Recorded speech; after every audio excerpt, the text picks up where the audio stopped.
J'avais toujours été à la recherche du vrai sens de ma vie et en quête de contentement. C'est pourquoi j'ai entrepris de voyager.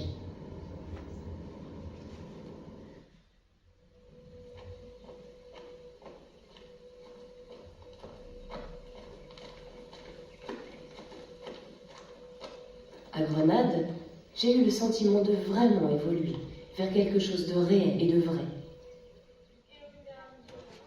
Vivre dans une communauté avec beaucoup de gens, c'est ce qui vous transforme et transforme le monde autour de vous.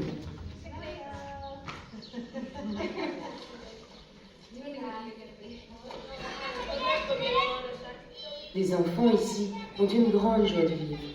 Leur rapport avec la nature est le même qu'avec les gens. Et pour eux, cela forme une seule et même unité.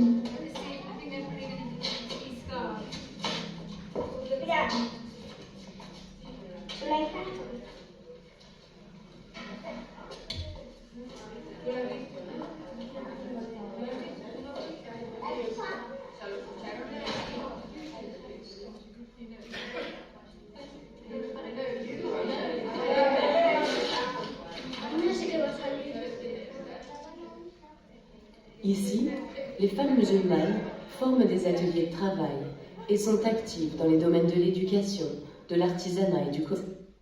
Cette démarche est en soi très politique et va au-delà du social.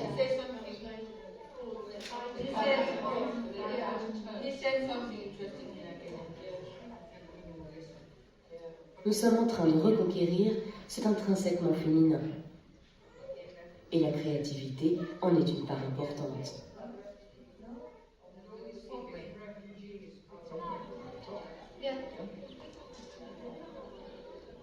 Allah nous a donné des capacités extraordinaires, mais je pense que la culture occidentale les a étouffés. Elle a mis la femme devant un dilemme, être femme au foyer élevant des enfants, ou bien être soumise aux contraintes du travail corporatif. La femme musulmane est une femme spirituelle, politique, érudite, une femme d'affaires pleinement active dans la société. Elle est également réceptive, en tant qu'homme qui fait équilibre à l'homme.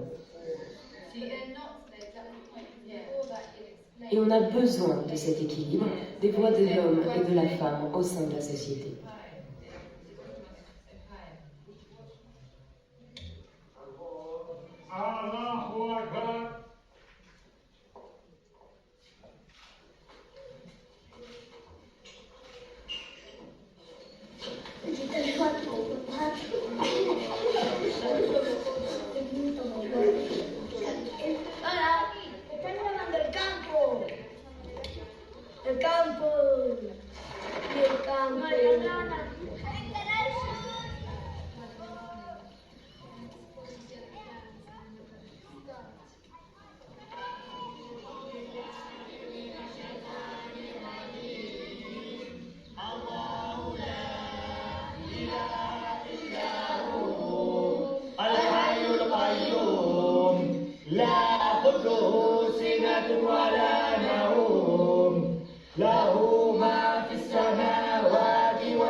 ويؤوده حفظهما وهو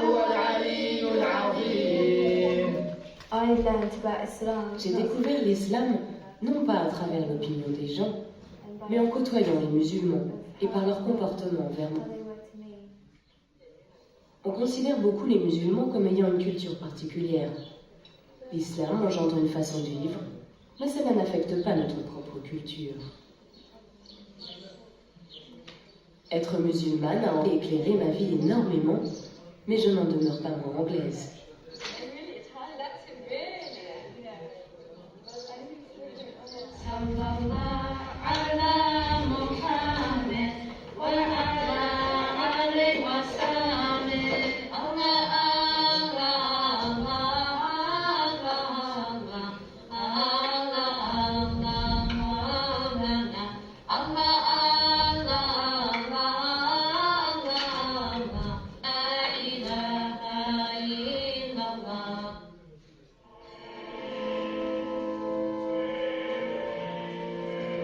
Le Saint-Père, le pape Jean-Paul II, a produit un document intitulé Troisième Millennium Adventum concernant préparation de l'an 2000, début du troisième millénaire.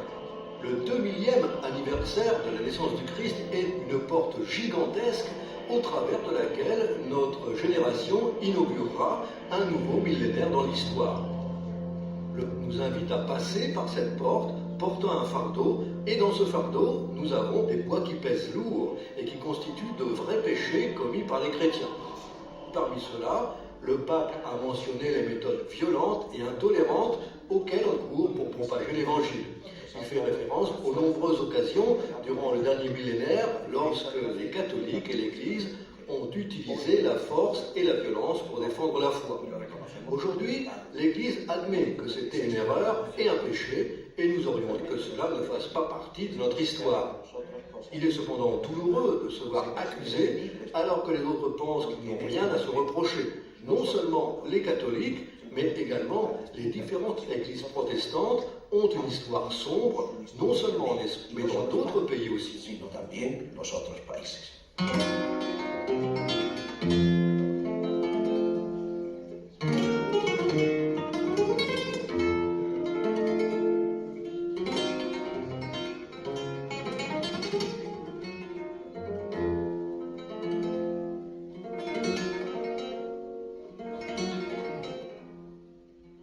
Il sera difficile d'oublier cette date du 20 novembre 1975 en Espagne. C'était le jour de la mort du général Franco. Franco était le dernier dirigeant chrétien. Il a gouverné en collaboration avec l'Église d'Espagne. Quelques heures après sa mort, par la curieuse coïncidence du grand plan d'Allah, 3 Espagnols se convertissaient à l'islam à Londres, au centre de prédication du cheikh Abdelkader Al-Mourabit. Celui-ci a lui-même hérité de l'islam d'un autre cheikh au Maroc. Les 3 Espagnols en question, maintenant musulmans, sont revenus en Espagne, se sont établis et ont commencé à propager les enseignements de l'islam. On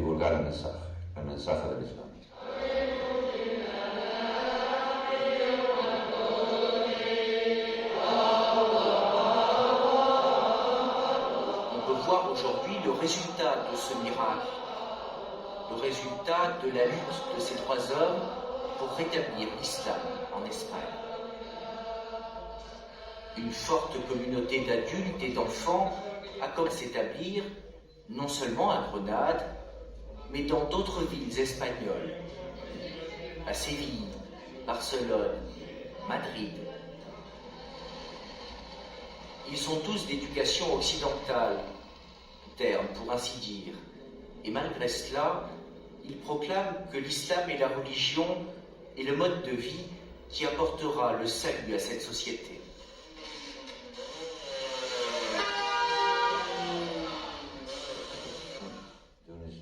C'est parce qu'on parle d'un islam qui embrasse tous les domaines de l'existence. L'adoration individuelle du Créateur, les lois sociales, l'équité dans le commerce, une monnaie authentique fondée sur l'or et l'argent, l'abolition de l'usure, la protection du faible et la fin de l'hégémonie bancaire qui a servi l'humanité. Il s'agit d'un islam dynamique, un islam progressiste, un islam qui ouvre les portes de l'avenir pour toute la société.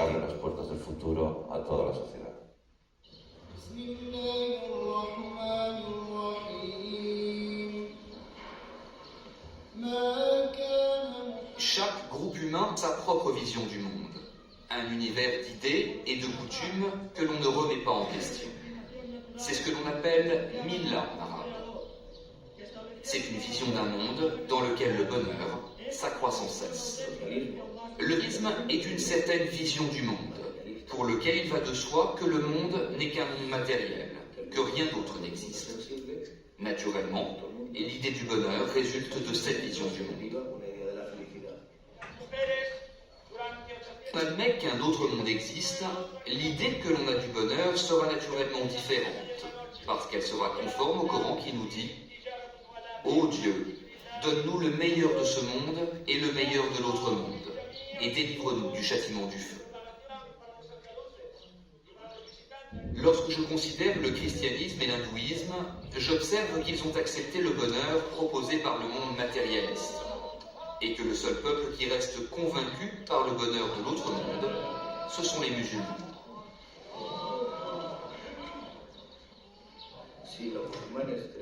C'est pour cela qu'il est impératif que nous ayons la possibilité d'appliquer notre propre système politique, à savoir la charia et les nobles paramètres dans lesquels la science de l'islam évolue. La charia de l'islam, la noble charia de l'islam et los nobles parámetros en que se mueve el fiqh de l'islam.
Un grand homme des noms de l'islam a dit « J'ai vu les compagnons du prophète former un cercle et se balancer comme des arbres. »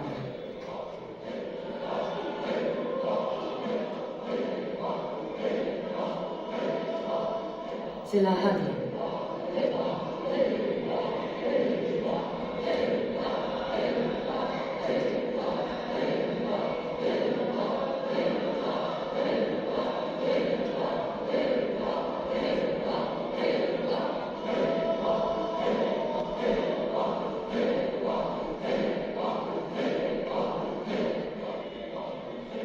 C'est la danse de la vie.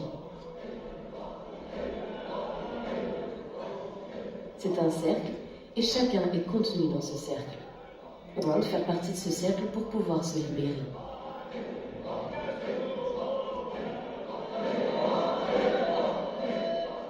Le sang qui circule dans le corps de l'islam, c'est le mouvement des musulmans invoquant le nom d'Allah.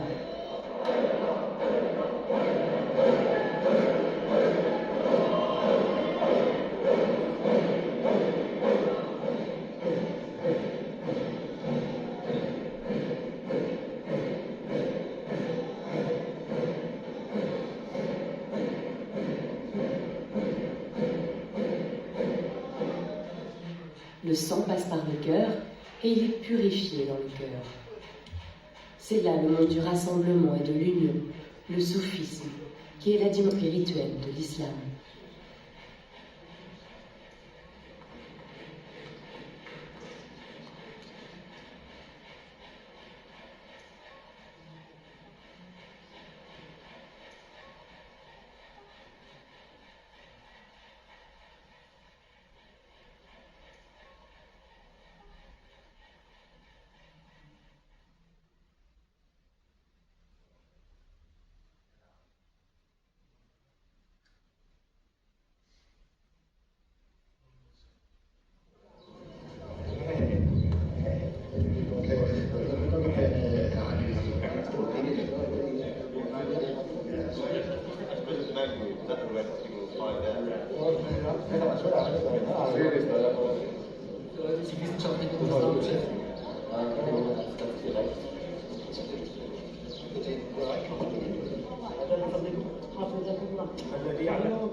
Alors vous acceptez les 5 piliers de l'islam.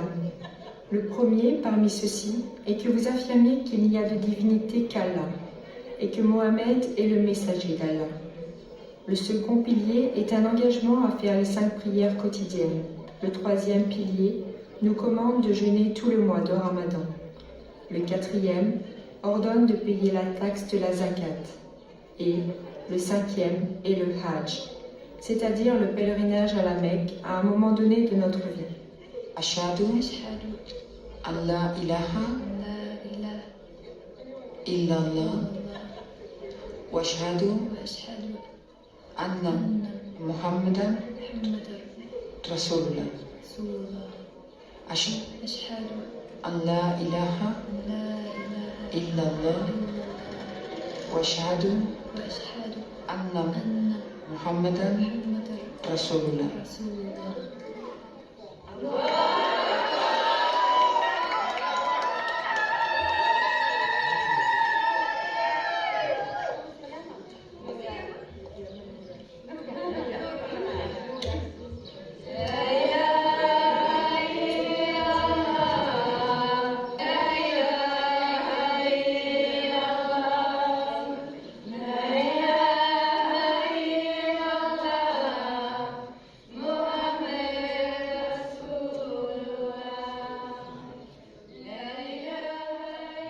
À Grenade, je me suis rendu compte que l'homme est un adorateur.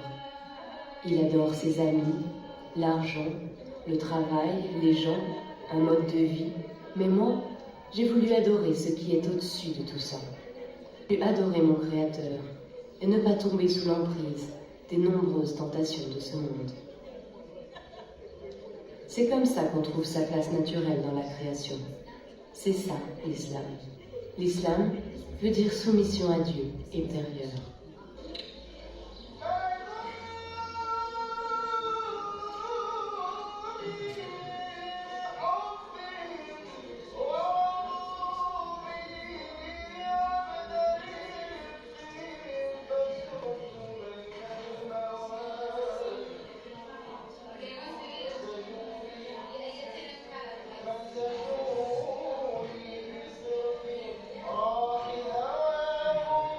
بشر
j'ai franchi le seuil d'une porte pour découvrir tout un monde à explorer.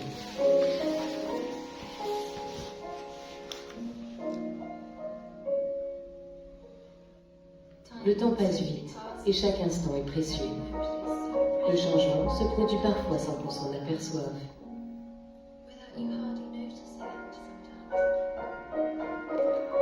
L'avenir se déroule devant moi, tout comme il le fait pour tout un chacun. Et je vois que l'islam n'est pas seulement un mode de vie.